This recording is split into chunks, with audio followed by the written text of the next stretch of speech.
Okay, so I'm replacing this outlet here, which has been here. That's the actual outlet. It was horizontally mounted like that. I'm replacing it with this box here that will have a switch in it, and then on top of that switch and outlet will be this cover, and this cover is environmentally protected, so it will sit like that, and then you can operate the switch via this mechanism here, and then you'll have an environmentally protected flip cover to open and access the outlet as well. Okay, so I dug the rock away pretty much down to the weed blocker. Kind of made my trench here. So that's where the conduit will go, and the conduit's purpose is to protect this wire, just an extra layer of protection. This is actually direct bury wire here, and so it can handle the environment all by itself. However, I'm adding this layer of conduit as a cheap way to give me some additional protection. If I did start digging and somebody would start digging, they would hit that conduit and realize something was there. So that's it. So the trench is dug, so now I've got to go ahead and size the conduit, get it to fit perfectly, and then I'll run the wire through the conduit and then get it wired up. Okay, so getting the length of this pipe correct.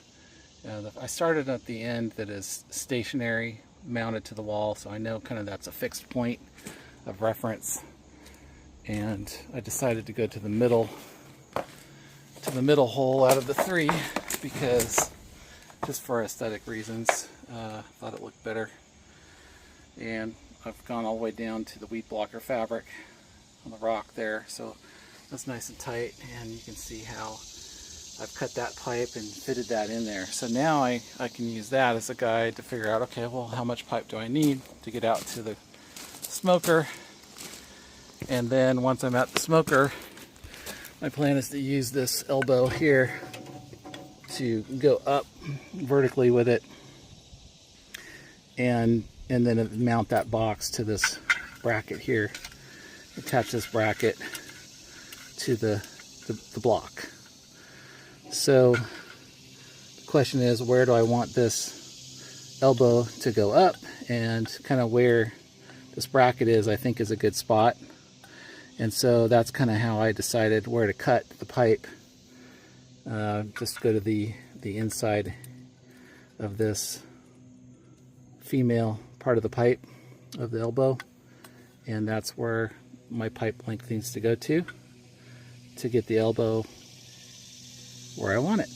Of course, this is all going to go down into the ground here, and I'll have to add another extension to the elbow, probably, well, to get it up to the height that I really want the box to be. So there'll be another pipe added to the elbow at the end, but that's where I'll cut the pipe. So there we go. Okay, so got the line buried, and rock tied it nicely. That's all wired in. Got my excess wire up on that end, and I've got some excess wire on that end. Okay, so when I first got this hooked up, the switch didn't feel like quite right. Like it wasn't moving all the way. I didn't hear a clear snap. It was more, it just felt weird and tight and didn't move very far. Now I can definitely hear the click of the switch. The trick for this was to remove the spacer that's on the toggle on the inside of this lever. Apparently the spacer is for smaller, newer switches. I mean, this is a brand new switch, but apparently it's of a larger size that this is not compatible with. So that was the issue. So by snapping this out, I was able to get this to work as advertised. So that's the trick.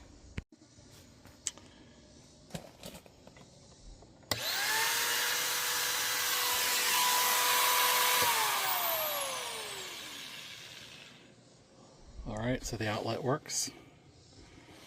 We are in business. Okay, to show you kind of what the finished product looks like, there's the switch.